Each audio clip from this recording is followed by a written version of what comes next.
We open in the bustling heart of Peshawar, where amidst the clutter and charm of the old city stands Kabul Restaurant. The camera slow pans over an intimate setting touched with sentimental mementos, whisking you off to the vintage city. The exterior gives way to an inviting atmosphere inside, warm and bathed in dim, yellow light. The narrative voice chimes in. Here at Kabul Restaurant, each flavor is a story, each plate a slice of home. The scene shifts to the seasoned chef, Abdul, who molds a handful of flavorful minced meat into the iconic disc shape of sizzling chapli kebabs. A far cry from a muted cooking show, every action-reaction echoes with personality, giving a sense of an orchestra in motion.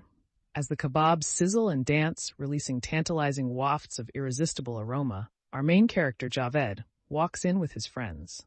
As Javed lifts a piece of karahi to his mouth, his eyes well up with an emotion that goes beyond the first burst of taste.